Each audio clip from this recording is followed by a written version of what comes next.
बिस्मिल्लाहिर्रहमानिर्रहीम। अस्सलामु अलैकुम व रहमतुल्लाहि व बरकातुहू। मौजूद हाज़रीन इकराम, बुजुर्गान कौम और मिल्लत, मेरी इज़्ज़तदार माँ और बहनों, गयूर नौजवान साथियों,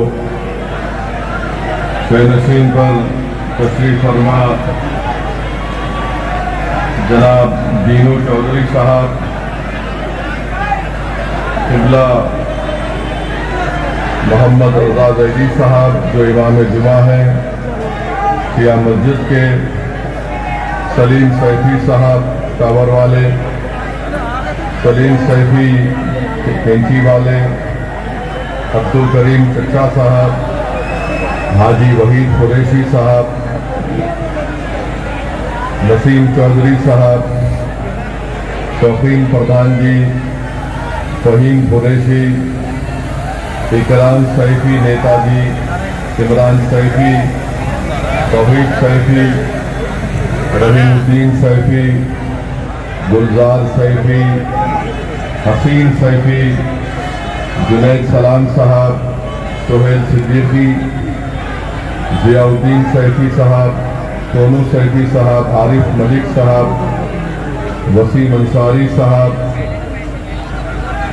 डॉक्टर रियाज सैफी साहब, जावेद सैफी साहब, हाजी अनीस सैफी साहब, अब्दुल्ला कुरैशी साहब, हाजी सलीम सिद्दीकी साहब, सगीर सिद्दीकी साहब, हाजी रियाजुद्दीन सैफी साहब, सलाहुद्दीन सैफी साहब, समीरुद्दीन सैफी साहब, इकराम सैफी साहब, अब्दुल करीम साहब,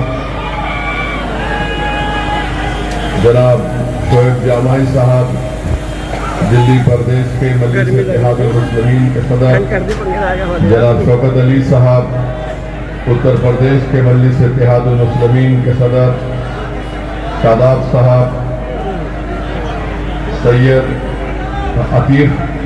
अतीफ साहब जो मुंबई से तशरीफ लाए हैं, महाराष्ट्र के मजलिस इत्तेहादुल मुस्लिमीन के जनरल सेक्रेटरी सईद साहब, फखरुद्दीन अंसारी साहब, मोहतरम अजीज़ान मिल्लत,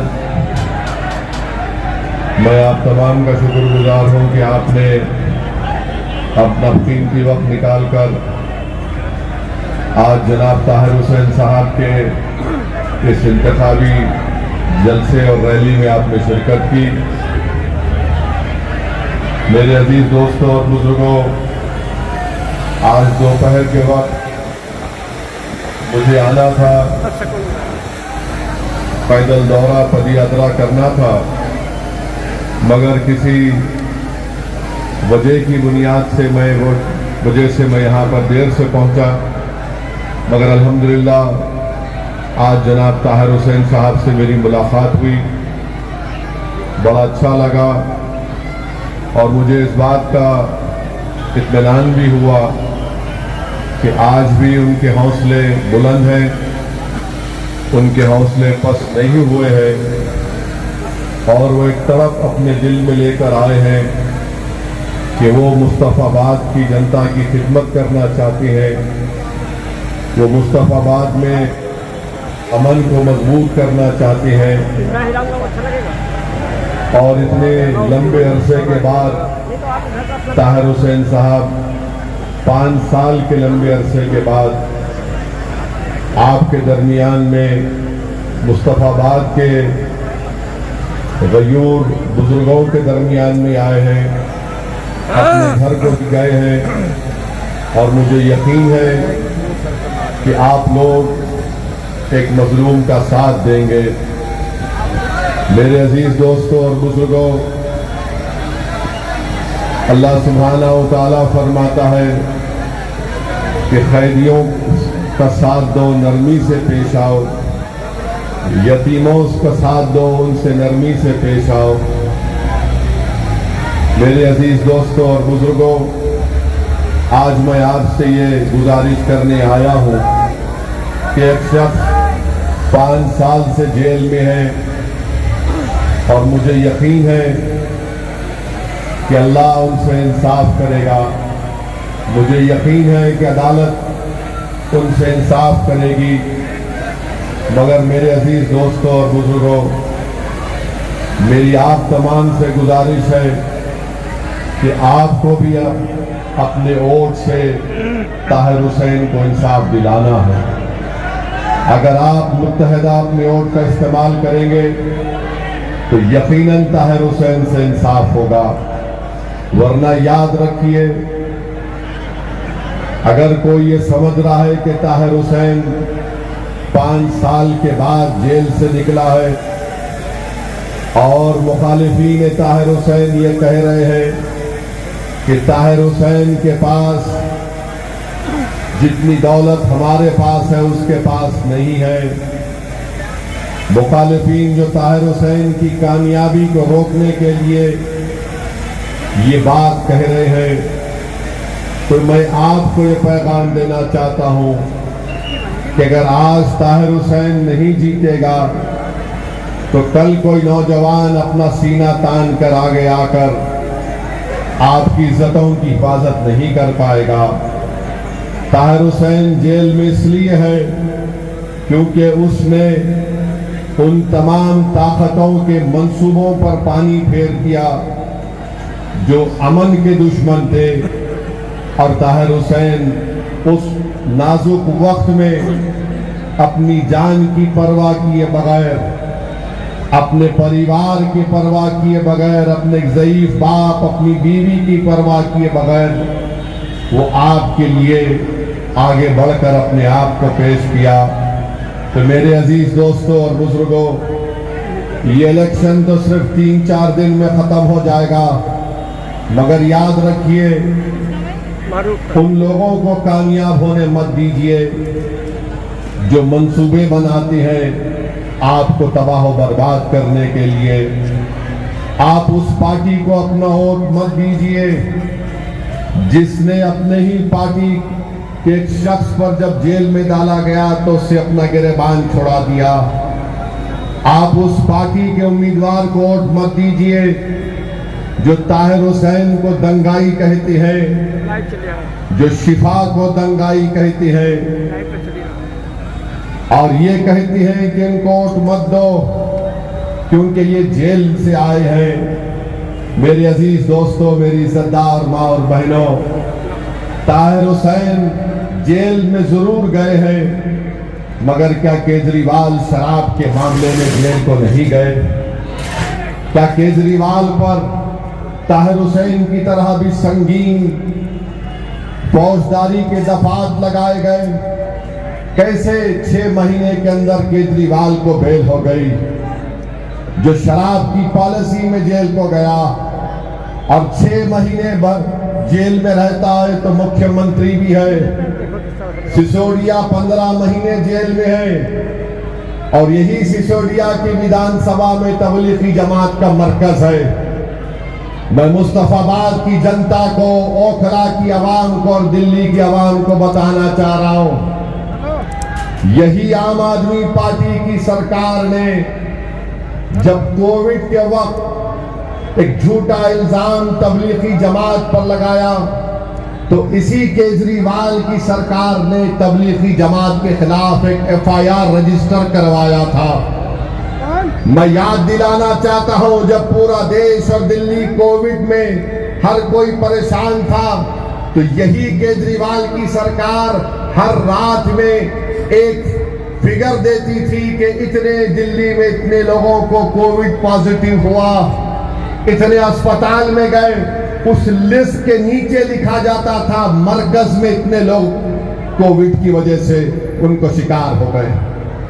ये आपको फैसला करना है, खास तौर से मुस्तफाबाद ओखला की आवाम को, कि जिस आम आदमी पार्टी ने तबलीगी जमात के ऊपर FIR दर्ज करा के पूरे देश में मुसलमानों के खिलाफ एक झूठा प्रोपेगेंडा मुहैया किया कि इन दाढ़ी वाले और इन टोपी पहनने वालों की वजह से कोविड देश में फैला है, जो बाद में अदालत ने कहा कि सरासर झूठ है, मगर ये केजरीवाल की सरकार थी। जब 5 तारीख वोट डालने जाएंगे तो याद रखो, जिसने तुम्हारे खिलाफ नफरत की दीवार और आंधी को खड़ा किया क्या तुम उसको वोट दोगे जो इल्जाम झूठा साबित हुआ? मैं जानता हूं कितना जुल्म हुआ, मैं जानता हूं कि कितने लोग मरकज में फंसे हुए थे। मेरे ही हैदराबाद से कई लोग यहां पर फंसे हुए थे। किस तरह से उनको अजियतें दी गई, किस तरह से उनको परेशान किया गया।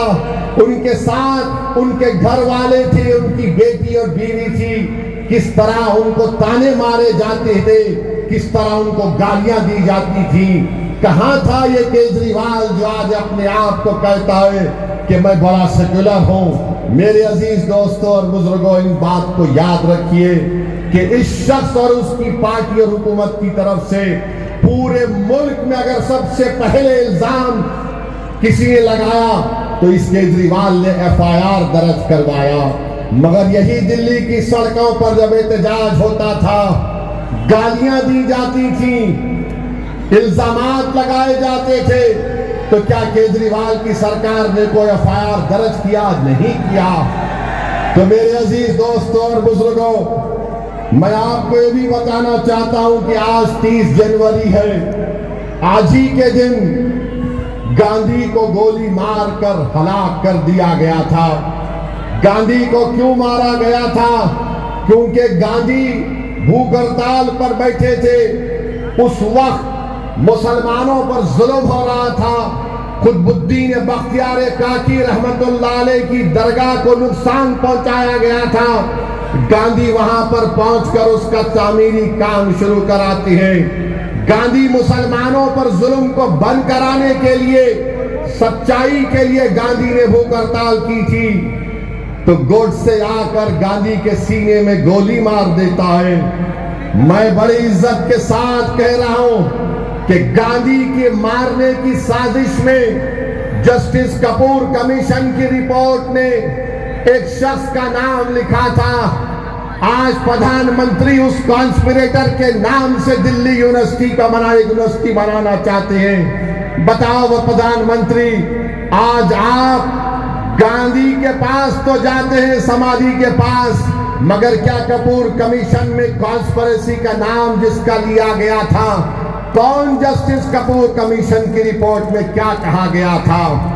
मैं तो कहूंगा, अगर वजीर आजम मोदी सच्चाई को जानते और मानते हैं तो हिंदुस्तान का सबसे पहला टेररिस्ट, इस आजाद हिंदुस्तान का सबसे बड़ा कोई टेररिस्ट था तो उसका नाम गोडसे था। इसीलिए मैं मोदी से मुतालबा करता हूं कि 30 जनवरी को एंटी टेररिज्म डे डिक्लेयर कर देना चाहिए, क्योंकि आजाद भारत में उस शख्स ने गांधी को गोली मारी थी, एक ज़ईफ आदमी को गोडसे ने गोली मारी थी। रिकॉर्ड उठाकर देख लो, एक बीजेपी के MP ने कहा था मैं गोडसे को मानने वाला हूं। बताओ मोदी जी, आपके पार्टी में ऐसे लोग भी हैं जो गोडसे के भक्त हैं। मेरे अजीज दोस्तों और बुजुर्गों, एक और अहम बात मैं आपके सामने रखना चाहता हूं। मुस्तफाबाद की बाज गली कूचों में आपके इलाकों में मुझे फिरने का मौका मिला।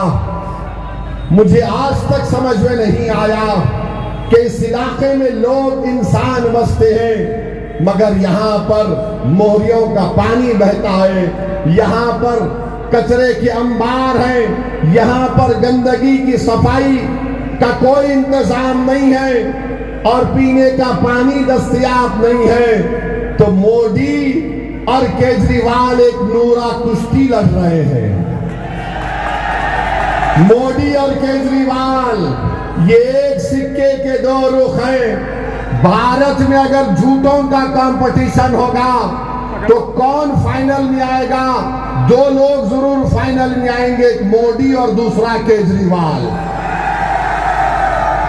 ये कहता है कि पानी में जहर है, मोदी कहते नहीं है। अरे पानी तुम नहीं पिलाते और तुम जहर उगल रहे हो नफरत की फिजाओं में इजाफा करके।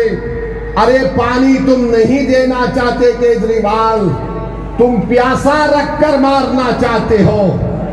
पानी तुमने कहा मैं पानी फ्री में दूंगा, मैं केजरीवाल से पूछना चाहता हूं कि तुम्हारे बजट में तुमने 850 करोड़ रुपये खर्चा किए, किसके लिए? फ्री पानी। कितना पानी? एक घर को इस झूठे ने कहा था मैं 20,000 लीटर दूंगा, यानी आखिरी है ये। यानी मैं समझता था कि मोदी दूर तक फेंकते हैं, मगर मालूम हुआ केजरीवाल भी पीछे नहीं है। 850 करोड़ रुपए फ्री वाटर के लिए। कहां है पानी?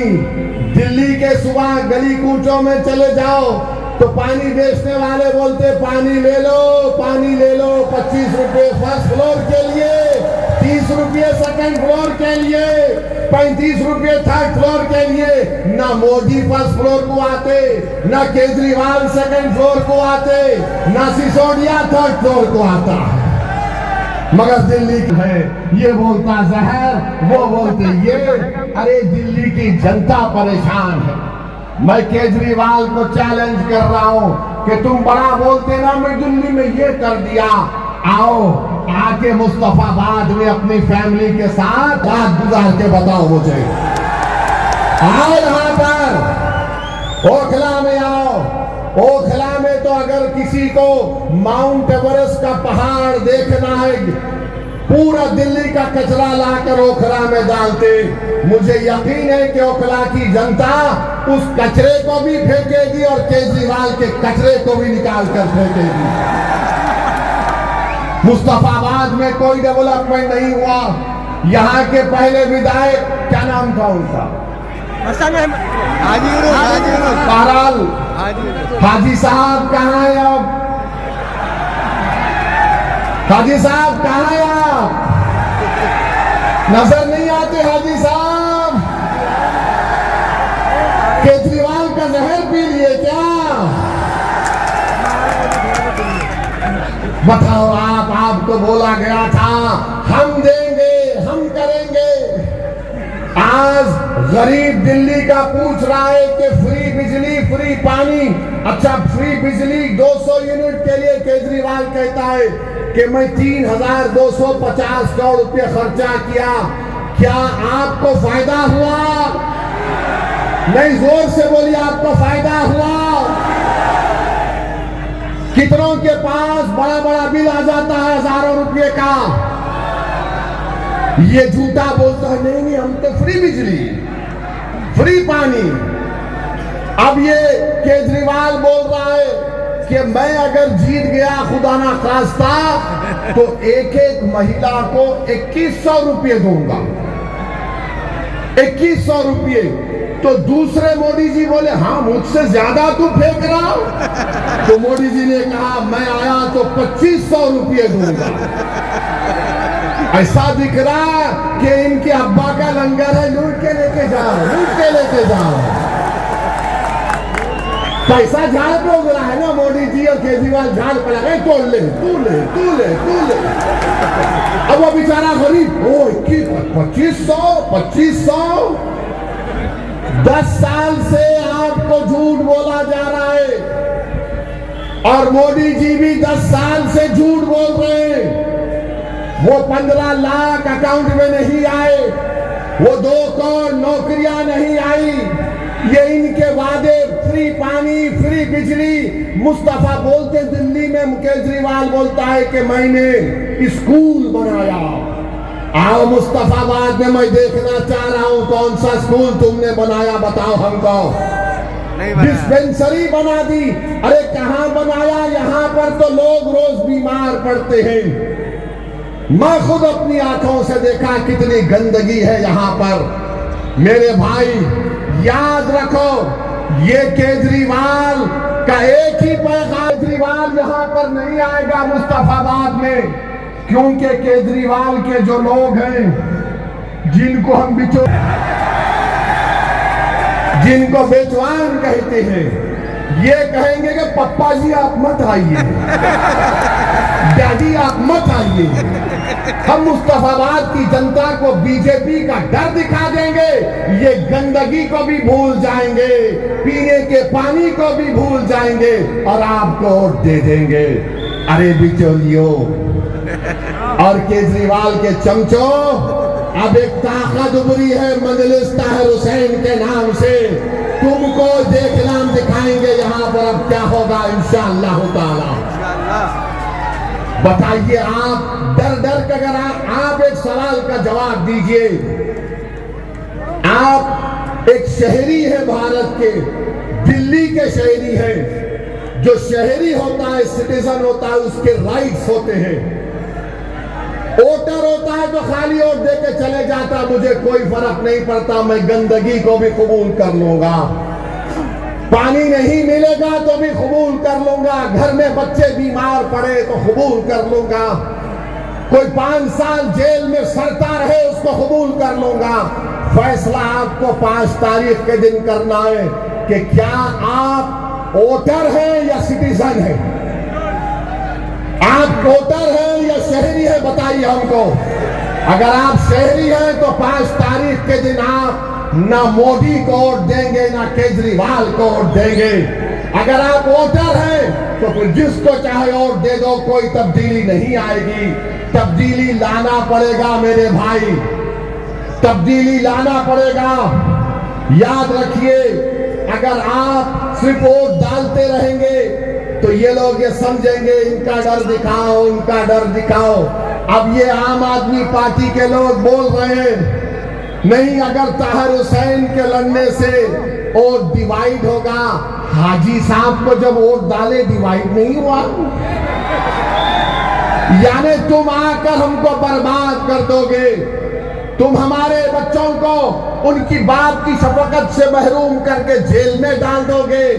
और मुझे एक बात समझ में अब तक नहीं आई कि केजरीवाल को बेल हो गई, सिसोदिया को हो गई, जैन को हो गई, वो ओखला के विधायक को हो गई, ताहिर हुसैन और शिफा को बेल क्यों नहीं होती। सोचो आप सोचो इस बात को। ये फैसला आपको करना है मेरे अजीज दोस्तों और बुजुर्गों। 5 तारीख के दिन मजलूम का साथ देना है, जालिम का साथ नहीं देना है। याद रखो, अगर तुम वक्त के फिरौनों को कमजोर करना चाहते हो तो सिर्फ फिरौन की नफरत से कुछ नहीं होगा, मूसा का साथ देना पड़ेगा।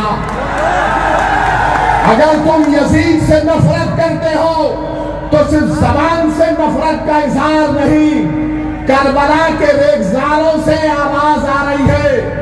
यकीनन सुबह क़यामत तक यजीद से नफरत की जाएगी, मगर नफरत से यजीदियों का खात्मा नहीं होता।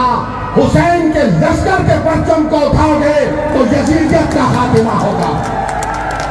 तो मेरे अजीज दोस्तों और बुजुर्गों, सच्चाई का साथ दो, डर कर ताहिर हुसैन का साथ मत दो, एक उम्मीद पर ताहिर हुसैन का साथ दो मेरे भाई, एक उम्मीद पर साथ दो।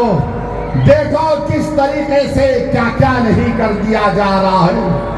आज वक्फ का कानून मोदी बनाने जा रहा है, और अगर वो खुदा ना खास्ता कानून बनेगा तो ना मस्जिद बचेगी, ना शुरखाने बचेंगे, ना दरगाह बचेगी, ना खानखा बचेगा, ना कब्रस्तान बचेगा। मेरे अजीज दोस्तों और बुजुर्गों, जो केजरीवाल नाम लेने से डरता है तुम्हारा, क्यों आप उसको अपना देंगे। ये लोग अगर डर रहे हैं क्या हो जाएगा, अरे मैं नहीं लड़ा तो दिल्ली के लोकसभा के इलेक्शन में पूरी सीट पर बीजेपी जीत गई। जो आज मुझ पर इल्जाम लगा रहे हैं, मुझे तुम्हारे इल्जामात की कोई फिक्र नहीं है। मुझे मालूम कि जब तक अल्लाह मुझे जिंदा रखेगा तुम मुझे गाली ही दोगे, तुम मुझ पर इल्जाम लगाओगे, मगर एक बात का जवाब दो, मैं नहीं लड़ता तब भी मोदी जीत जाता है। चंडीगढ़ में आज मेयर का इलेक्शन हुआ, चंडीगढ़ में केजरीवाल और कांग्रेस दोनों मिलकर वोट डाले तब भी बीजेपी जीत गई। बताओ क्या सलाउद्दीन ओवैसी रहा था वहां पर, मेरे पास तो जिन्नात नहीं है कि मैं वो यहां भी जाऊं आपको आके बोल दो है डाल दो वोट बीजेपी को। क्या आपने पार्लियामेंट के चुनाव में बीजेपी को वोट दिया? कितनों ने नहीं दिया? हाथ उठाओ। फिर यहां से बीजेपी का एमपी कैसे जीत गया? केजरीवाल की वजह से जीता, ये अखिलेश यादव की वजह से जीता, इनके वोटों की वजह से मोदी जीतता है। ये इलेक्शन जीते या ना जीते आफत किस पर आती है? मेरे घर पर आती है। बुलडोजर केजरीवाल के घर पर नहीं चलता, मेरे घर पर चलता है। दोस्त के नाम पर केजरीवाल को नहीं मारा जाता, मुझे मारा जाता है। बुरखे के नाम पर किसको गाली दी जाती है? मेरी बेटी को गाली दी जाती है। आतंकवादी एंटी नेशनल किसको कहा जाता है? ओवैसी को कहा जाता है। तो बताओ, इसका इलाज यही है कि तुम अपने वोटों से अपने लीडरशिप को बनाओ। मैं यहां पर अपनी इज्जत में इजाफा करने के लिए नहीं आया हूं।